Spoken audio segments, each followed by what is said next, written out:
Episode की शुरुआत में सभी जेन और क्यांग हुआ को लेकर घर आते हैं। युयान क्यांग हुआ से पूछताछ करता है तो क्यांग हुआ उसे बताती है कि उसे बस इतना ही याद है कि वो कुछ खरीदारी करने बाजार गई थी और उसे कुछ लोगों ने पकड़ लिया था। इस पर युयान कहता है कि तुम झूठ बोल रही हो, मुझे सच बताओ। तो बाइसेंग कहता है कि हो सकता है इसे युआन टाओ ने अपने कंट्रोल में किया हो। फिर वो पूछता है कि आखिर वो जादूगरनी है कौन और हमारे पीछे क्यों पड़ी हुई है। इस पर युयान उसे बताता है कि वो एक ओल्ड फ्रेंड है जो मुझसे नफरत करती है। इधर जिन को भी होश आ जाता है तो बाइसेंग उसे भी क्यांग हुआ के युआन टाओ के कंट्रोल में होने के बारे में बताता है। ये सुनकर वो परेशान होती है। युयान उसे अकेले क्यांग हुआ के पीछे जाने पर डांटता है तो जेन कहती है कि तुम्ही ने कहा था कि वो सस्पिशियस है, मैं इसीलिए उसका पीछा करने गई थी। तभी वहाँ मूचैन हाथ में एक स्वार्ड लेकर आ जाता है और युयान को डुअल फाइट के लिए चैलेंज करता है। इस पर युयान कहता है कि मेरा मूड अभी बहुत खराब है, तुम अभी यहाँ से दफा हो जाओ वरना हो सकता है कि मैं तुम्हें मार डालूं।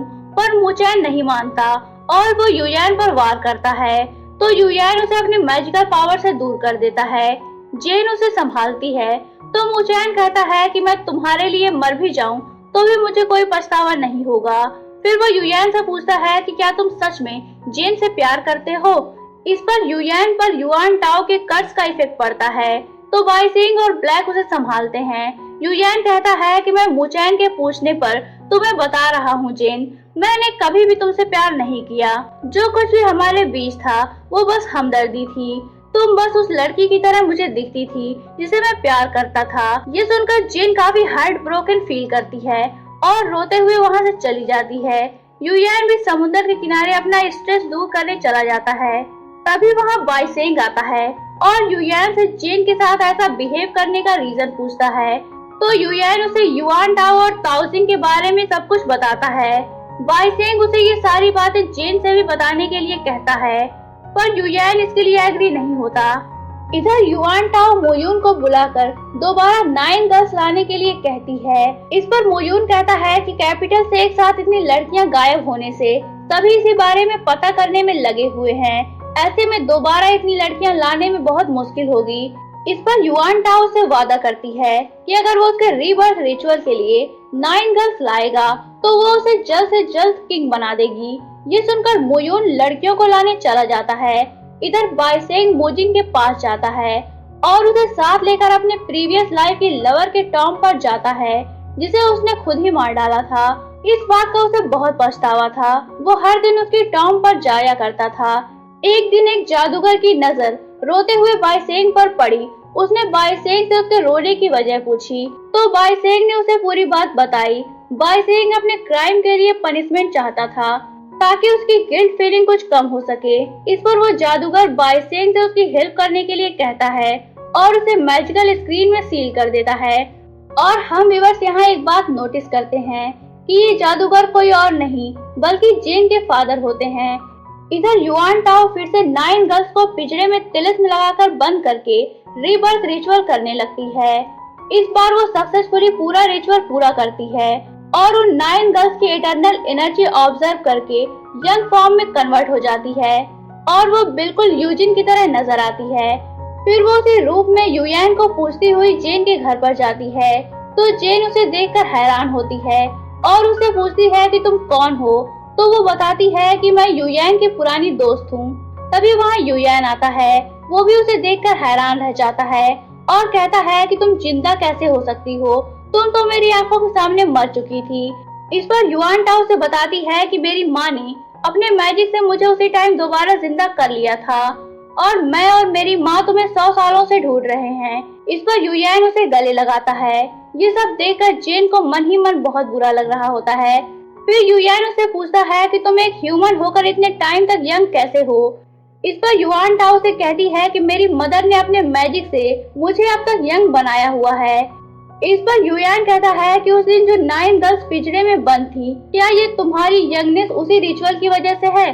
तुम इतने लोगों की जान कैसे ले सकती हो? इस पर युआन टाओ कहती है कि क्या तुम मुझे यंग देखकर खुश नहीं हो? इस पर युयान कहता है कि तुम यूजिन नहीं हो सकती, तुम्हारी वजह से ही तुम्हारी माँ ने मुझे पीच ब्लॉसम स्पेल का कर्ज दिया है। पर फिर भी तुम्हारे गले लगने से मुझे तुम्हारा ट्रू लव फील नहीं हुआ।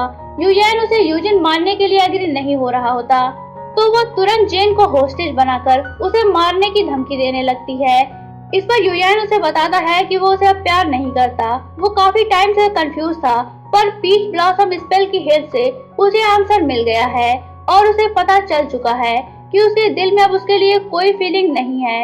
ये सुनकर युआन टाओ हर्ट होती है और यूयान से फाइट करने लगती है। तभी जेन स्क्रीन को युआन टाओ को कैप्चर करने का ऑर्डर देती है तो वो स्क्रीन उसे अपने अंदर समन करने लगती है। इस पर यूयान उसे ऐसा करने से रोकता है तो मौका पाकर युआन टाओ वहां से भाग जाती है। यूयान के युआन टाओ को इस तरह सेव कर लेने पर जेन बहुत नाराज होती है और उसे वहां से जाने के लिए कहती है तो यूयान वहां से चला जाता है। इधर युआन टाओ घर आकर अपने इविल जादूगर से मैजिकल स्क्रीन के बारे में पता करवाती है और फिर उसे जेन के घर से उठवाकर टॉयज टेम्पल में रखने का ऑर्डर देती है तो वो इविल जादूगर तुरंत उसके ऑर्डर को पूरा करने निकल पड़ता है। इधर जेन काफी ज्यादा ड्रिंक कर रही होती है तो बाइसेंग और मोजिन उसे रोकते हैं और उसे उसके रूम में पहुंचाकर उसे रेस्ट करने के लिए कहते हैं। तभी बाइसेंग देखता है कि मैजिकल स्क्रीन अपनी जगह पर नहीं होती तो वो इसके बारे में ब्लैक से पूछता है। ब्लैक स्क्रीन के गायब होने का सुनकर परेशान हो जाता है और यूयान से पूछने के लिए कहता है। इस पर बाइसेंग मोजिन को पैलेस जाने का कहकर खुद यूयान के पास जाता है और स्क्रीन के गायब होने के बारे में बताता है। इस पर यूयान स्क्रीन को ढूंढने चला जाता है।